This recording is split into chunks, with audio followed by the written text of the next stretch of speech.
मजुराला काम नाही, शेतकऱ्याला दाम नाही. मजुराला काम नाही, शेतकऱ्याला दाम नाही.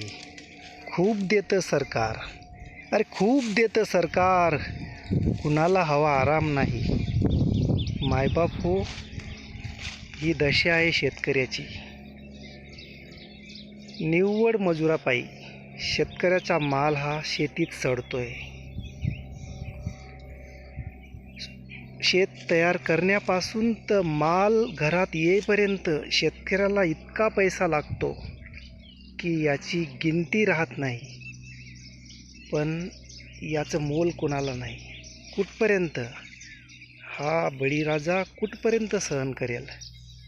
ऐकलंय कुणी ऐकलंय का की एखाद्या सावकाराने मजुराने आत्महत्या केली? आत्महत्या फक्त शेतकरीच करतो.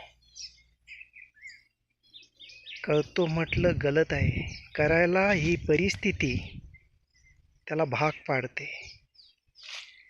सहन करेल किती लोकांचं, घरातलं सर्वांचं सहन करत करत, आणि शेवटी हा निसर्ग, यालाही सहन शेतकऱ्यालाच करावं लागतं. शेतकरी आहोत तर सारे आहोत, पण हे कुणालाच कळत नाही. पैशांवर जगणारा माणूस इतका स्वार्थी झाला आहे की शेतकऱ्याला माती मोल करून टाकलं आहे. पण जास्त दिवस नाही.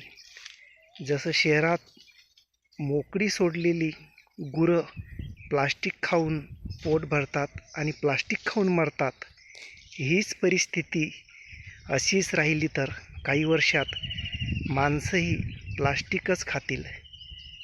प्लास्टिक खाऊन जगतील आणि प्लास्टिक खाऊन मरतील. जय जवान, जय किसान.